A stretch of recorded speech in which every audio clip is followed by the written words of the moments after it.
खुदावंद यीशु मसीह जिसके वसीले से हम पर फजल हुआ है, उसी के नाम में आपकी सलामती हो।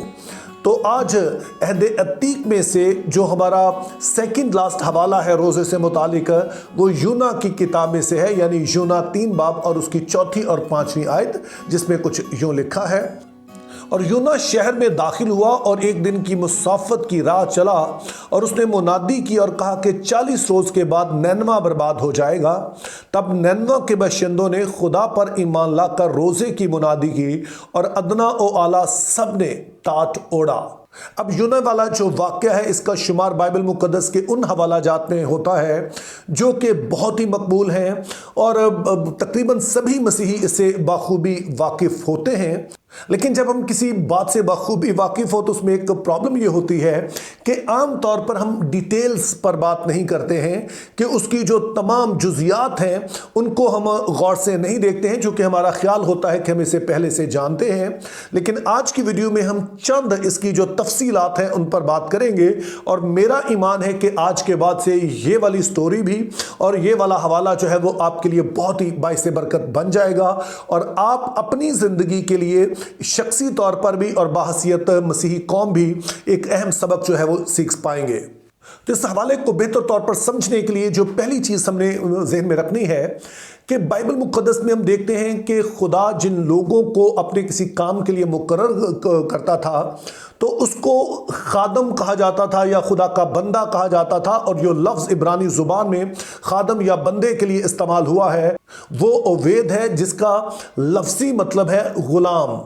और जो ग़ुलाम होता है उसका अपना कोई एजेंडा नहीं होता है, बल्कि उसको ख़रीदा ही इसीलिए जाता है ताकि वो उस एजेंडे को पूरा करे जो कि उसके मालिक का है। और यूना चूँकि एक नबी है तो हम जानते हैं कि वो खुदा का बंदा है, जैसा हमने कहा कि वो दरअसल खुदा का जो ग़ुलाम है, तो उसका भी अपना कोई शख्सी एजेंडा नहीं होना चाहिए और उसका भी काम ये है कि जो कुछ भी मालिक कहता है ठीक उसी के मुताबिक करे। लेकिन इस वाली स्टोरी में हम देखते हैं कि यूना अगरचे के खुदा का बंदा है, खुदा का खादिम है, लेकिन इसके बावजूद वो खुदा के एजेंडे को आगे बढ़ाने की बजाय वो इस वाले एजेंडे से भागता है और वो नहीं चाहता है कि जो खुदा का ये मकसद है वो उसे पूरा करने में मददगार बन सके। तो ये पहली चीज़ आपने ज़हन में रखनी है जो बड़ी अजीब है। और फिर खुदा के बंदे के हवाले से, खुदा के खादम के हवाले से एक और चीज़ जो हमने याद रखनी है कि उसकी खुशी अपने मालिक की खुशी में होती है। और बाइबल मुक़द्दस हमें बताती है कि जब कोई एक शख्स तौबा करता है तो आसमान पर बड़ी खुशी होती है, जिससे मुराद यह है कि चूंकि खुदा इस बात से खुश है तो सारे लोग उस खुशी में शरीक होते हैं। और एक खादम होने के नाते मैं आपको बता सकता हूं कि जब मेरी खिदमत बारावर होती है, कि जब मैं कुछ खुदा के लिए कर रहा होता हूं जो खुदा ने मुझे जिम्मेदारी दी है, चाहे वो ऑनलाइन वीडियोस हो या फिर चर्च में खिदमत हो या फिर मैं जो बाइबल सेमिनरीज में पढ़ाता हूं, ये सारी खिदमत जहां पर भी मुझे फल नजर आता है तो ये मेरे लिए बड़ी ही खुशी की बात होती है। और ये मैं समझता हूं कि रूह की खुशी होती है, रूह कुछ है जो मुझे अंदर से खुशी देता है, क्योंकि ये वो काम है जिससे खुदा खुश है और खुदा जब खुश होता है तो रूह कुछ जो है वो मुझे भी खुशी अता करता है। लेकिन हम जानते हैं कि यूना जब मुनादी करने के लिए जाता है और लोग जो है उससे तौबा कर लेते हैं तो वो उससे खुश नहीं होता है। और फिर से हमारे लिए सवाल पैदा होता है कि पहले तो ये यहाँ पर आना ही नहीं चाहता है, और अभी जब इसको इतनी बड़ी कामयाबी मिली है कि इसके सिर्फ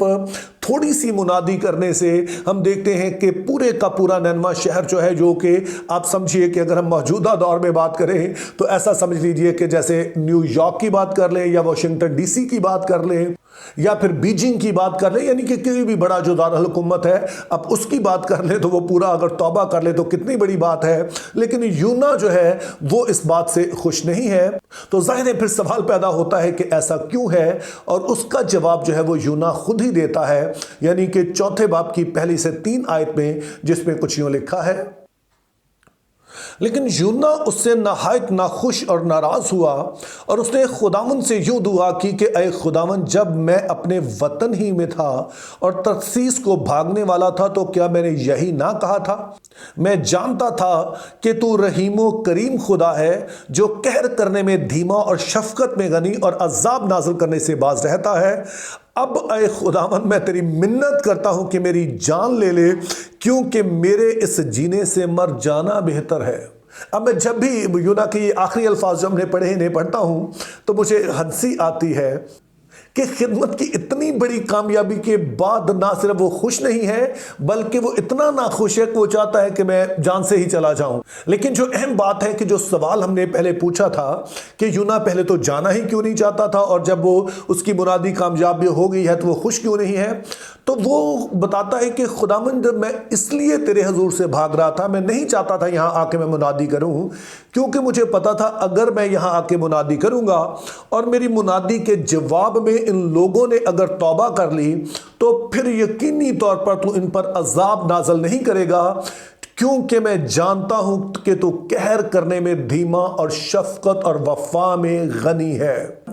तो दूसरे लफ्जों में यूना का यहां से भागने और फिर इस वाली सारी मुनादी का जो फल है उससे ना खुश होने का सबब यह है कि वो दरअसल चाहता था कि खुदा नैनवा पर जो है वो अजाब नाज़िल करे।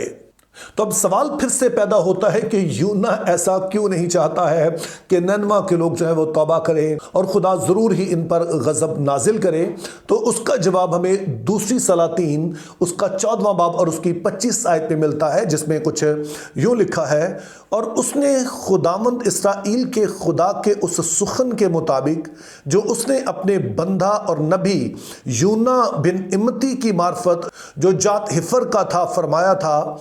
इसराइल की हद को हमात के मदखल से मैदान के दरिया तक फिर पहुंचा दिया।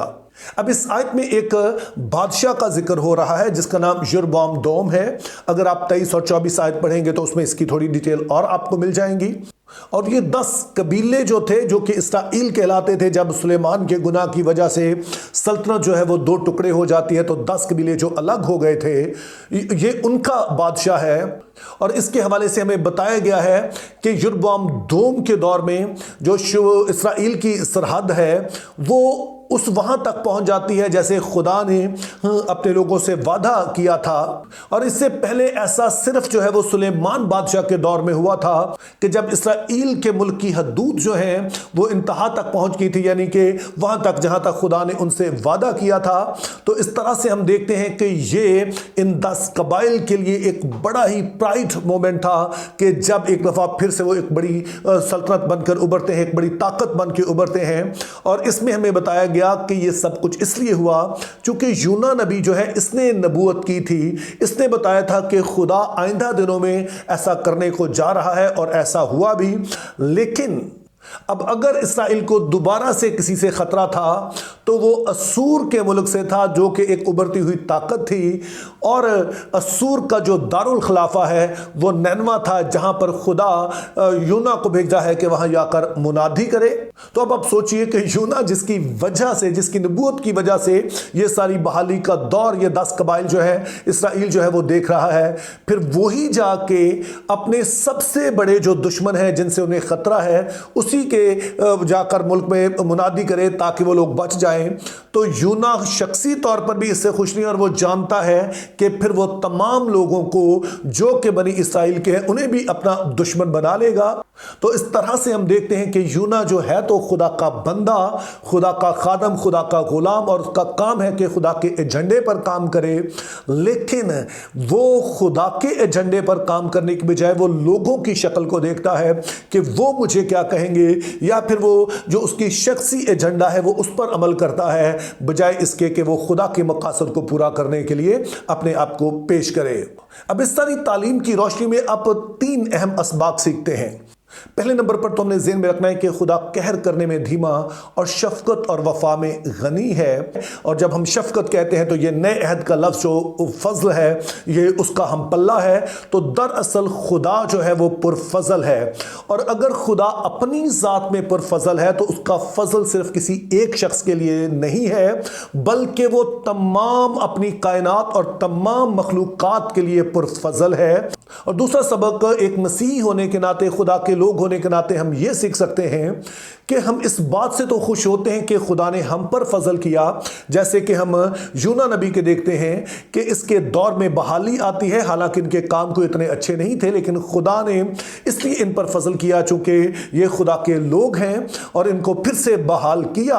तो इन पर भी खुदा का फजल ही हुआ। लेकिन अब जब खुदा किसी और पर फजल कर रहा है तो यूना बिन इम्ती जो है वो इस बात से खुश नहीं है। और ऐसा ही हम देखते हैं कि बाज़ औक़ात हमारा भी रवैया होता है कि हम ये तो चाहते हैं कि खुदा हम पर फजल करे, इसके लिए शुक्रगुजार भी होते हैं, लेकिन जब खुदा यही फजल किसी और पर करता है तो हम ज़्यादा खुशी का इजहार नहीं करते हैं। लेकिन मेरे अजीज़ों, हमने समझना है कि